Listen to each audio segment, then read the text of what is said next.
أما بعد فقد قال الله تبارك وتعالى في القرآن المجيد والفرقان الحميد أعوذ بالله من الشيطان الرجيم بسم الله الرحمن الرحيم وما يؤمن أكثرهم بالله إلا وهم مشركون صدق الله مولانا العظيم وصدق رسوله النبي الكريم ونحن على ذلك لمن الشاهدين والشاكرين والحمد لله رب العالمين۔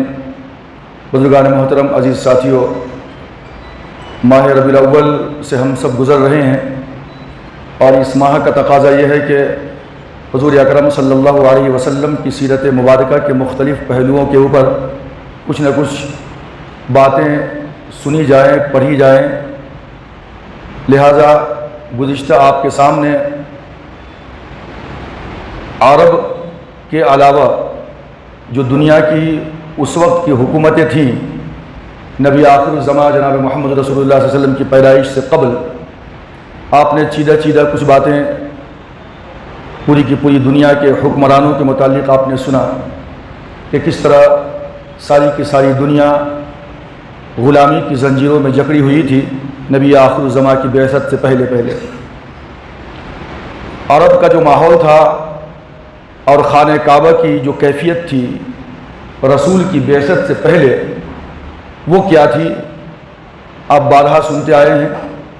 موقع اور محل کی مناسبت سے پھر ایک بار آپ کے ذہن و دماغ کے اندر یہ تاریخ سامنے آ جائے تاکہ پتہ چل سکے کہ رسول اکرم صلی اللہ علیہ وسلم کی بعثت کن حالات میں ہوئی اور آپ کو کس طریقے سے کفار کا اور مشرکین کا جو ہے سامنا تھا، معبودان باطل کی پرستش کس طرح اس وقت جو ہے جاری و ساری تھی۔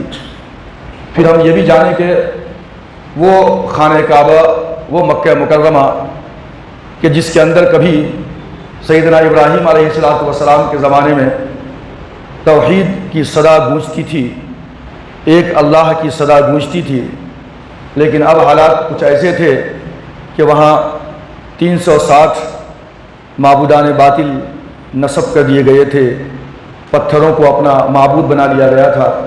اسی توحید کے مرکز کے اندر جہاں کبھی اللہ کی صدا گونجتی تھی اور آج مختلف معبودان باطل کے جو ہے مجسمے کھڑے ہوئے تھے اسی خانہ کعبہ کے اندر۔ اللہ کے رسول صلی اللہ علیہ وسلم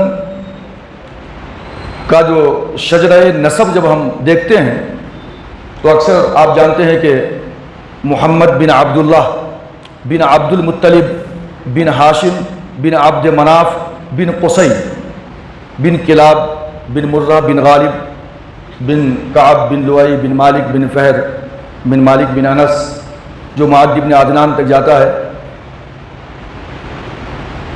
اس سے قبل آپ نے عبد المطلب کے خواب کو سنا تھا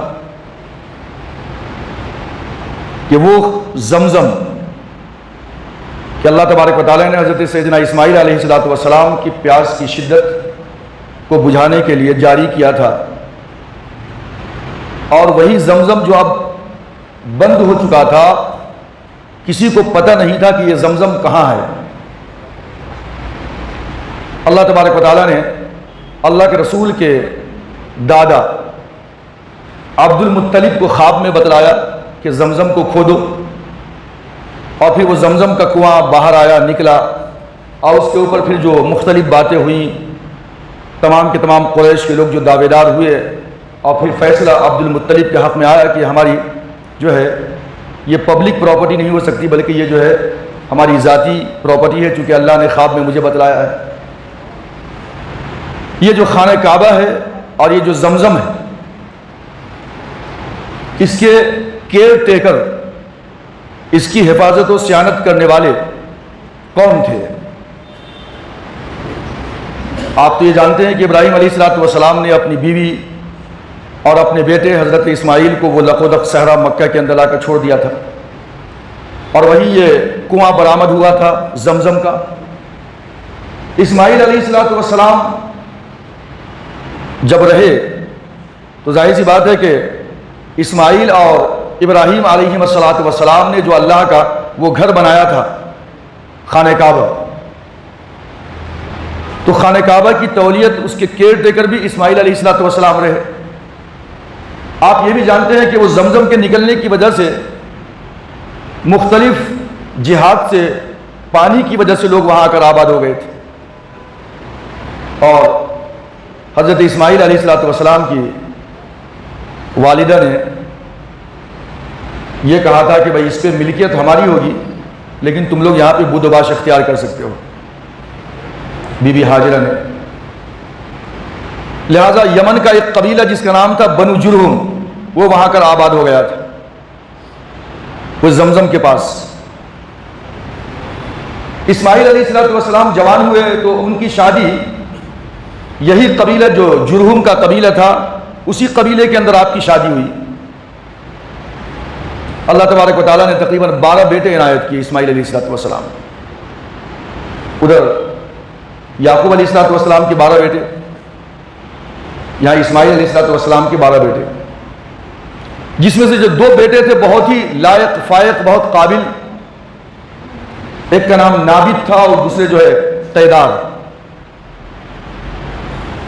اسماعیل علیہ السلام کے بعد خانہ کعبہ کے کیئر ٹیکر، اس کی تولیت، اس کے متولی اور زمزم کی حفاظت و صیانت اسماعیل علیہ السلام کے بیٹے نابت اور قیدار کے ہاتھ میں آئی۔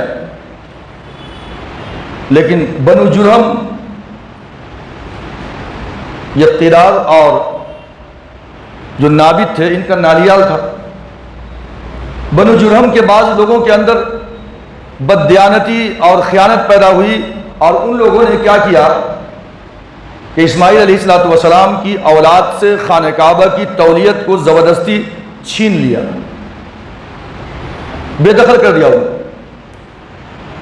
اب اسماعیل علیہ السلام کی جو اولاد تھی، انہوں نے زیادہ مزاحمت نہیں کی، چونکہ معاملہ رشتہ داری کا تھا، نالیال کے لوگ تھے، اور یہ خانہ کعبہ ہے، حرم ہے، یہاں پہ خون خرابہ، قتل و قتال، غارت گری، لڑائی جھگڑے سے پرہیز کیا جائے۔ اس بنیاد پہ اولاد اسماعیل نے سبکدوشی اختیار کر لیا، چھوڑ دیا، اور ایک مدت دراز تک یہ خانہ کعبہ کے کیئر ٹیکر قبیلے بنو جرہم، جو اسماعیل علیہ السلام کا سسرالی خاندان ہے، ان کے قبضے میں رہا یہ زمزم اور خانہ کعبہ۔ اس کے بعد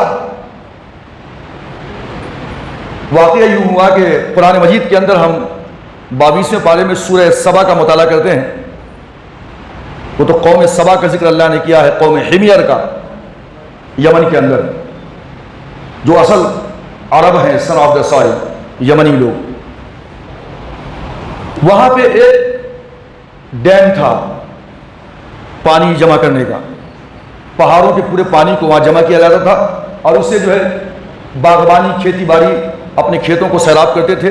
اور آپ جانتے ہیں کہ یمن سے لے کر کے شام تک کا جو سفر تھا ان کا، وہ دونوں جانب اس طرح کے باغات تھے، ایسا سرسبز و شاداب علاقہ تھا کہ اگر کوئی چلنے والا ٹوکری اپنے سر پہ رکھ کر چلتا تو خود بخود جو ہے بغیر توڑے ہوئے فروٹ سے ان کی ٹوکریاں بھر جاتی تھی۔ اب احسان فراموشی ان کے اندر آ گئی، اہل یمن کے اندر، تو ان لوگوں نے کہا کہ ربنا باعد بین اسفارنا، اے ہمارے پروردگار، ہم یمن سے شام کی طرف سفر کرتے ہیں تو محسوس ہی نہیں ہوتا کہ یہ کوئی سفر ہے۔ اور سفر کا مطلب ہے مشقت، دھوپ لگے، پسینہ آئے، آدمی تھک جائے تو سفر کی صعوبت کا احساس ہو، دونوں طرف جو ہے باغات ہیں، دھوپ کا احساس نہیں ہوتا۔ یہ کیا اے اللہ، ہمارے سفر کو دور دراز کر دے، لمبا کر دے، ربنا باعد بین اسفارنا۔ اللہ تبارک و تعالیٰ نے ان کو اس ناشکری کی، احسان فراموشی کی سزا یہ دی کہ ان کا جو ڈیم تھا، اس کے جڑ کے اندر، اس کی بنیاد کے اندر اللہ نے بھوس کو پیدا کیا، اور انہوں نے اس طریقے سے وہ ڈیم کو تباہ و برباد کر دیا کہ پورا کا پورا پانی نکل آیا اور ایک سیلابی کیفیت پیدا ہو گئی۔ تو مختلف جو گروپس تھے یمن کے قبائل، وہ جو ہے وہاں سے بھاگ کر دوسری جانب جائے پناہ تلاش کرنے لگے، اور انہی کے اندر سے ایک قافلہ، ایک گروپ، ایک بوڑھا شخص جس کا نام تھا عمرو بن عامر، یہ پہنچا مکے کے اندر بود و باش اختیار کرنے کے لیے۔ لیکن جو قبیلہ بنو جرہم کی سرداری تھی مکے کے اندر، خانہ کعبہ ان کی قبضے میں تھا، زمزم ان کے قبضے میں تھا. قبیلہ بنو جرہم نے ان کو مکے میں آباد ہونے سے روکنا چاہا. لہذا عمرو بن عامر کے 2 پوتے تھے، اوس اور خزرج. یہ دونوں اپنے لوگوں کے ساتھ نکل کر یثرب چلے گئے مدینہ اور وہاں جا کر آباد ہو گئے. یہ 2 قبائل اوس اور خزرج. لیکن عمرو بن عامر کا ایک تیسرا پوتا تھا ربیعہ بن حارثہ، جس کا نام تھا ربیعہ بن حارثہ. مکے کے اندر جگہ تلاش کرنے میں اور وہاں رہنے میں وہ کامیاب ہو گیا. ایک مدت دراز کے بعد ربیعہ بن حارثہ کی اولاد پھلی پھولی بڑھی اور اس قدر بڑھی، طاقتور ہوئی کہ یہی ربیعہ بن حارثہ کی اولاد قبیلہ بنی خزاعہ کے نام سے مشہور ہوئی. اب جب ربیعہ بن حارثہ کی اولاد یعنی قبیلہ بنی خزاعہ کا دبدبہ مکہ میں ہو گیا، مین پاور ان کا بڑھ گیا، اور قبیلہ بنو جرہم کے اندر بہت ساری بدعمالیاں پیدا ہونے لگی. خانہ کعبہ کے اندر چڑھائے جانے والے جتنے نذر و نیاز اور نذرانے تھے ان کے اوپر ان کی جو ہے آنکھ گڑنے لگی، نذرانوں کو ہڑپ کرنے لگے، چوری کرنے لگے، قتل و غارت گری کا بازار گرم کیا وہاں پہ. اور اس کے علاوہ اور بھی بہت ساری برائیاں اور خباثتیں ان کے اندر پیدا ہوئیں. تو آتا ہے بعض روایتوں کے اندر کہ اللہ تبارک و تعالیٰ نے ان کے اندر ایک وبا پھیلا دی، نکسیر کی بیماری. ایک ایسا کیڑا ان کے ناک کے اندر جاتا کہ ان سے خون بہنے لگتا، اور ایک ہی رات کے اندر تقریباً 80 لوگ جو ہے ان کے مارے گئے. اب یہ ربیعہ بن حارثہ کی اولاد قبیلہ بنو خزاعہ جو طاقتور ہو چکی تھی، قبیلہ بنو خزاعہ نے یہ چاہا کہ اب خانہ کعبہ کی تولیت اور اس کی جو ہے سرداری میرے قبضے میں آئے. لہذا قبیلہ بنو جرہم سے قبیلہ بنو خزاعہ کا ٹکراؤ ہوا اور قبیلہ بنو خزاعہ غالب آ گئے. قبیلہ بنو جرہم شکست کھا کر مکے کو چھوڑ کر ان کو بھاگنا پڑا. جب یہ لوگ بھاگتے ہیں قبیلہ بنو جرہم، تو اس وقت جو زمزم کا کنواں تھا اور جو قیمتی خانہ کعبہ کے اندر جو بعض ہرنیں تھیں، تلواریں تھیں سونے وغیرہ کی، وہ سب کو زمزم کے کنویں کے اندر ڈال کر اس طرح بند کر دیا کہ پتہ نہ چلے کہ یہ کہاں پہ ہے زمزم کا کنواں. اور اس طریقے سے یہ زمزم کا کنواں معدوم ہو گیا، بالکل ختم ہو گیا، کسی کو پتہ نہیں چلا. بولے ہم نہیں رہیں گے تو یہ کنواں بھی ان سے فائدہ نہیں اٹھانا، یہ لوگ بھاگ گئے وہاں سے. قبیلہ بنو خزاعہ کی حکومت آ گئی. اب مکہ کی قیادت، لیڈرشپ قبیلہ بنو خزاعہ کے ہاتھ کے اندر ہے. قبیلہ بنو خزاعہ مکہ کے اوپر حکمراں رہے. خانہ کعبہ کی تولیت ان کے پاس رہی تقریباً 300 سال تک. 300 سال تک قبیلہ بنو خزاعہ کی حکومت مکے میں رہی. اب اس کے بعد ایک شخصیت مکے کے اندر نمودار ہوتی ہے اور وہ شخصیت ہے قصی بن کلاب کی. اور یہ قصی بن کلاب کون ہے؟ آپ دیکھیے شروع سے کہ محمد بن عبداللہ بن عبد المطلب بن ہاشم بن عبد مناف بن قصی بن کلاب. یہ قصی بن کلاب ہے، عبد مناف کے بیٹے. تو گویا کہ حضور اکرم صلی اللہ علیہ وسلم کے دادا عبد المطلب اور عبد المطلب کے والد ہاشم اور ہاشم کے والد عبد مناف اور عبد مناف کے والد جو ہے یہ قصی ہے. قصی کا مطلب ہے کنارہ کشی اختیار کر لینا. یہ قصی بن کلاب، کلاب کے بیٹے. اس زمانے میں لوگ اگر شکار کرتے تھے، کتا پالتے تھے، کتا بڑا محبوب ہوتا تھا، تو اپنا لقب جو ہے نک نیم وہ کتے سے ہی رکھ لیتے تھے. کلبن ڈاگ ہے اور اس کا پلورل فارم کلاب ہے، تو ان کا لقب تھا، ٹائٹل ان کا نام ہی تھا کلاب. یہ نام کچھ دوسرا تھا، ٹائٹل ان کا کلاب تھا. تو قصی بن کلاب، یہ قصی کلاب کے بیٹے تھے. ہوا یہ تھا کہ قصی کی جو والدہ تھیں انہوں نے دوسری شادی کر لی تھی. قصی کے جو والد تھے کلاب، قصی جب چھوٹے تھے بچپنے میں والد کا انتقال ہو گیا، اور جب قصی کی والدہ نے دوسری شادی کی تو جو شوہر ان کا ہوا وہ شوہر ان کو اس طرف سے مکے کی طرف سے ملک شام لے کر چلا گیا، اور قصی بھی ماں کے ساتھ وہاں چلے گئے، وہیں رہنے لگے. جوان ہوئے تو اب ان کا جو اور بھائی تھا ان کے باپ سے، حزام کچھ نام تھا، حزام کو ہی یہ قصی اپنا اصل والد سمجھتے تھے. لیکن جو سوتیلے بھائی تھے حزام کے اور بیٹے، ایک دن قصی اور حزام کے دوسرے بیٹوں کے درمیان، قصی اور ان کے سوتیلے بھائیوں کے درمیان تیر اندازی ہو رہی تھی۔ قصی اس میں جیت گئے، تو اب جو سوتیلے بھائی تھے ان کو ناگوار خاطر گزرا، تو انہوں نے طعنہ دیا ان کو کہ تمہاری حیثیت کیا ہے، تمہارے خاندان کا پتہ نہیں، تم کون ہو یا کیا کر رہے ہو، تم تو ایک اجنبی ہو، تم اپنی قوم میں جا کر رہو، یہ تمہاری قوم نہیں ہوتی۔ بھائیوں کو پتا تھا کہ یہ میرا قصی اصل بھائی نہیں ہے میرا، لیکن قصی سمجھتے تھے کہ میرے سگے بھائی ہیں، اور حزام کو سمجھتے تھے کہ میرا سگا باپ ہے، چونکہ پتہ نہیں تھا، بچپن میں انتقال ہو گیا تھا باپ کا۔ ماں سے جا کر کے پوچھا کہ والدہ محترمہ بات کیا ہے، میرے بھائیوں نے مجھ سے ایسا کہا ہے کہ یہ میری قوم نہیں ہے، میں کسی اور قوم سے تعلق رکھتا ہوں، کسی اور قبیلے سے تعلق رکھتا ہوں، لوگ مجھے طعنہ دے رہے ہیں، بتاؤ کون ہے؟ تو ماں نے بتایا کہ اصل میں تمہاری جو قوم ہے وہ اس قوم سے کہیں بہتر ہے، تمہارا جو مقام ہے خانہ کعبہ مکہ وہ اس مقام سے کہیں بہتر ہے، تمہارا خاندان اس خاندان سے کہیں بہتر ہے، تمہارے باپ کا نام کلاب ہے، تم قصی بن کلاب ہو، تمہارے باپ بچپن میں انتقال ہو گئے، تمہارا خاندان تمہارا قبیلہ مکے کے اندر آباد ہے، تم وہاں جا کر کے ملاقات کر سکتے ہو، مل سکتے ہو۔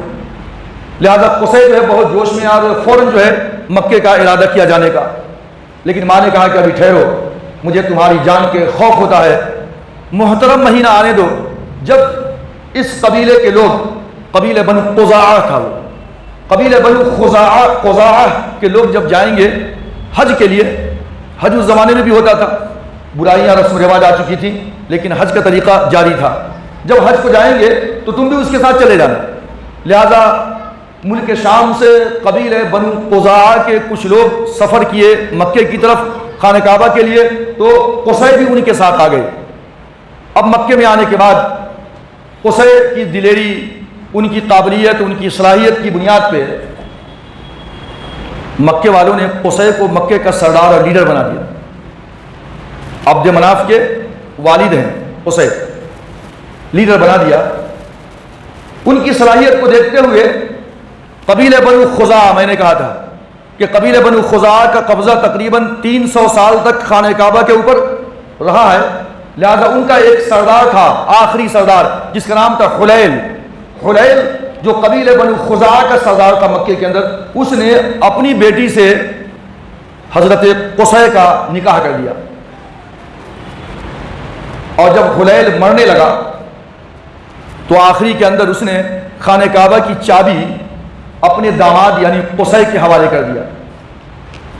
اب حلیل کا انتقال ہو گیا، خسر کا انتقال ہو گیا، قصی کے خانہ کعبہ کی چابی ان کے ہاتھ میں ہے، لیکن قبیلہ بنو خزاعہ کے کچھ لوگوں کو یہ بات ناگوار گزری کہ قصی جو ہے خانہ کعبہ کا کلید بردار ہو جائے، خانہ کعبہ کی چابی قصی کے پاس چلی جائے، لہذا انہوں نے ان کو سردار نہیں مانا اور ان سے ٹکراؤ کی کوشش کی، مقابلے کی کوشش کیا۔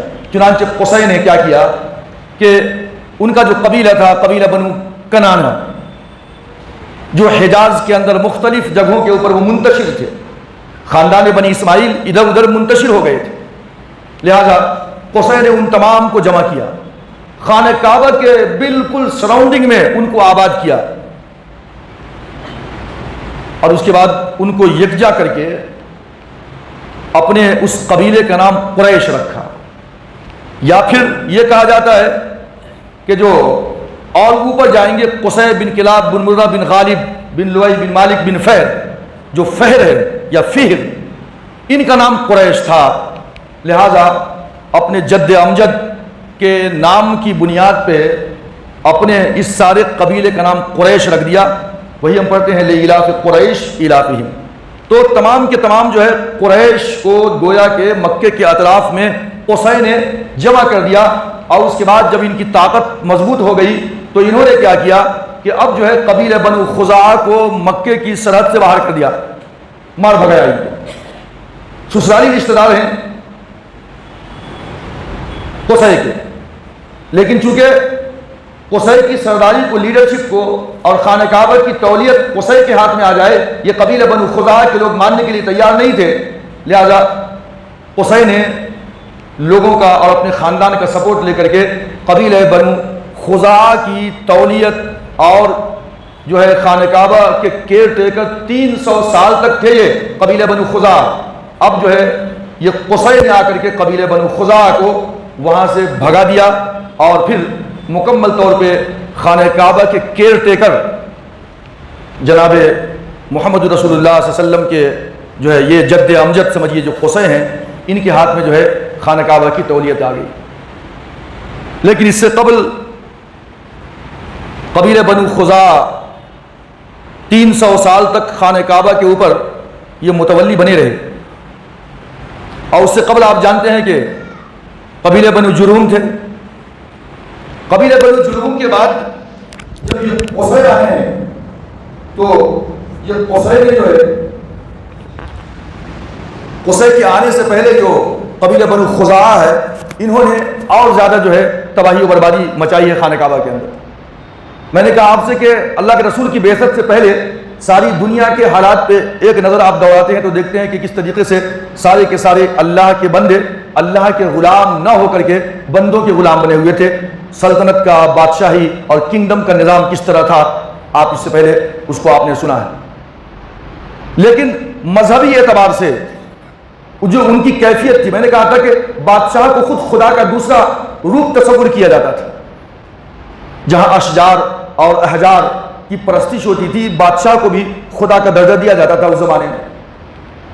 لہذا یہ جو قبیلہ بنو خزاعہ ہے جس کے انڈر میں خانہ کعبہ اور مکہ 300 سال تک رہا ہے، اس میں ایک ایسی شخصیت نمودار ہوتی ہے عمرو بن لحی جس کا نام تھا۔ یہ عمرو بن لحی لوگ سمجھتے تھے بہت اللہ والا ہے، لیڈر بھی تھا، اپنے قبیلے کا سردار تھا، پیسہ بھی بہت دیا تھا اللہ نے اس کو۔ تقریباً ان کے اونٹوں کی تعداد 20,000 کے آس پاس بتائی جاتی ہے۔ بہت خرچ کرتا تھا، بہت کھلاتا پلاتا تھا۔ یہ وہی عمرو بن لحی ہے کہ جو ملک شام گیا ایک تجارت کی غرض سے، اور وہاں ملک شام کے اندر دیکھا کہ لوگوں نے بہت سارے بت بنا رکھے ہیں، مارکیٹ کے اندر بت بھی ہے، لہذا اس نے پوچھا کہ یہ کیا ہے؟ تو ملک شام کے لوگوں نے کہا کہ یہ وہ تو خدا ہے، یہ رب ہے کہ اگر اس سے مانگو تو یہ رزق دیتا ہے، اس سے مانگو تو یہ اولاد عطا کرتا ہے، اگر اس سے مانگو تو یہ بارش برساتا ہے، یہ ہر طرح کی چیزیں میسر کرتا ہے، فراہم کرتا ہے، یہ خدا ہے، یہ بھگوان ہے۔ اس نے کہا مجھے بھی ایک دو، لہذا اس نے بھی ایک بت خرید لیا اور اس کو لا کر کے خانہ کعبہ کے بیچ میں نصب کر دیا تھا، لگا دیا تھا اس نے، اور جس کا نام تھا حبل یا حبل، وہ بت تھا۔ لہذا سب سے پہلے قبیلہ بنو خزاعہ کا یہ سردار عمرو بن لحی، اس نے سب سے پہلے شرک اور بت پرستی کی اور کفر کی خانہ کعبہ کے اندر بنیاد ڈالی تھی۔ سب سے پہلے ابراہیم علیہ السلام کے بعد جو ہے یہ پہلا شخص ہے جس نے خانہ کعبہ کے اندر جو ہے وہ حبل کو رکھا تھا، اور اس کے بعد پھر ایسا ہونے لگا کہ آہستہ آہستہ وہاں کے پتھر بھی بکنے لگے مکے کے۔ اب جو کوئی شخص یہاں سے جاتا کہیں اور تو پتھر خریدتا اور جیب میں رکھ لیتا، اس کو بھگوان تصور کرتا، اپنے گھر کے اندر بھی پتھر کی ایک مورت رکھتا۔ ایک قبیلے کا ایک خدا، ایک بھگوان خانہ کعبہ میں ہوا کرتا تھا، اسی لیے 360 جو ہے بت خانہ کعبہ میں تھے، ہر ایک قبیلے کا بت وہاں پہ ہوا کرتا تھا، اپنے گھر میں الگ بت اور خانہ کعبہ کے اندر الگ بت۔ سفر پہ گئے تو وہاں سے پتھر خریدا، جیب میں رکھ لیا، یہ الگ بت ہے۔ راستے میں جاتے جاتے دوسرا کوئی اچھا پتھر مل گیا، اس کو اٹھا کے پھینک دیا، دوسرا پتھر رکھ لیا۔ تو اس طریقے کی کیفیت ان کے اندر شرک اور جو ہے کفر اس طریقے سے بڑھ گیا تھا، اور اس کا جو موجد تھا، بانی تھا، یہ وہی عمرو بن لحی تھا۔ یہی وہ عمرو بن لحی تھا کہ جس نے سب سے پہلے مردار کھانے کو جائز قرار دیا تھا۔ یہی وہ عمرو بن لحی تھا قبیلہ بنو خزاعہ کا وہ آدمی کہ جس نے سب سے پہلے جو ہے صائبہ اور بحیرہ اور وسیلہ اور حام، جس کا ذکر قرآن مجید نے جو ہے 7ویں پارے کے اندر کیا ہے، ما جعل اللہ من بحیرۃ ولا صائبۃ ولا وسیلۃ ولا حام ولکن الذین کفروا، کہ اللہ تبارک و تعالیٰ نے یہ بحیرہ، یہ صائبہ اور یہ جو ہے حام، یہ سب چیزوں کو اللہ تبارک و تعالیٰ نے مشروع نہیں قرار دیا ہے، یہ تو تمہارے اپنے جو ہے ایجاد کیے ہوئے رسم و رواج ہیں۔ ما جعل اللہ من بحیرہ، یہ وہی شخص تھا عمرو بن لحی کہ جس نے کہا کہ بحیرہ کیا ہے کہ جانور کو بھگوان کے نام پہ چھوڑ دو کہ اس کے دودھ کو کوئی استعمال نہیں کرے گا، یہ بحیرہ تھا۔ ولا صائبہ، صاحبہ کیا تھا کہ کسی بھی جانور کو ایک خدا کے بھگوان کے نام پہ چھوڑ دو. آج مندر کے نام پہ بہت سارے بکرے اور گائے دیکھتے ہیں آپ, وہ سلسلہ چلتا ہوا آ رہا. یہ صاحبہ تھا. اور اس کے بعد ما جعل اللہ من بحیرۃ ولا صاحبہ ولا وسیلہ. یہ وسیلہ کیا تھا کہ ایک اونٹنی نے ایک نر جو ہے اونٹ کو جنم دیا, اور اس کے بعد کنٹینیوسلی 2 جو ہے مادہ اونٹ کو جنم دیا. یہ وسیلہ تھا. تو ایسی اونٹنی کو بھی وہ اللہ کے یعنی بھگوان کے نام پہ چھوڑ دیا کرتے تھے. اس کا موجد بھی یہی تھا, عمرو بن لحی. اور اس کے بعد جو حام تھا وہ ایسا جو ہے نر اونٹ تھا کہ جو بہت سارے اونٹوں کو جو ہے اس کی وجہ سے بہت سارے اونٹ جو ہے بچے پیدا کیے تھے, بہت نسل اس کی آگے بڑھ گئی تھی. میل تھا یہ, لہذا فیمیل کو لاتے تھے یہاں پہ, اور اس کے جو ہے ملنے سے جو بہت سارے اونٹ پیدا ہو گئے. تو اب یہ جو ہے اونٹ, اب اس اونٹ کو بھی اپنے پاس رکھنے کی اجازت نہیں تھی, بلکہ اس کو بھی اللہ کے نام پہ بھگوان کے نام پہ چھوڑ دیا جائے. یہ حام تھا. تو یہ جو ہے مختلف جو چیزیں تھیں, اللہ تبارک و تعالیٰ نے قرآن مجید کے اندر فرمایا کہ اللہ نے ان چیزوں کو مشروع نہیں قرار دیا تھا, بلکہ جو ہے یہ تمہاری خود اپنی ایجاد کردہ جو ہے رسمیں ہیں جس کو تم لیے بیٹھے ہو. قرآن مجید نے کہا وَمَا يُؤْمِنُ أَكْثَرُهُم بِاللَّهِ إِلَّا وَهُمْ مُشْرِكُونَ, کہ ان کی اکثریت اس وقت ایسی تھی کہ جو مشرک تھی اور اللہ تبارک و تعالیٰ کی ذات پہ ایمان لانے والی نہیں تھی. تو یہ عمرو بن لحی کے ایجاد کردہ یہ چیزیں تھیں, اور خانہ کعبہ کے اندر بت پرستی کی جو ایجاد اور شروعات ہوئی تھی یہ عمرو بن لحی کے ذریعے سے ہوئی تھی. تو یہ کچھ باتیں تھیں کہ اللہ کے رسول کی پیدائش سے قبل عرب کے اندر حالات کیا تھے اور مکے کے حالات کیا تھے, مذہبی اعتبار سے, عقائد کے اعتبار سے یہ کیفیت تھی ان تمام کی تمام حضرات کی. انشاءاللہ تبارک و تعالیٰ مزید اس کے اوپر گفتگو کا سلسلہ جاری رہے گا آئندہ بھی.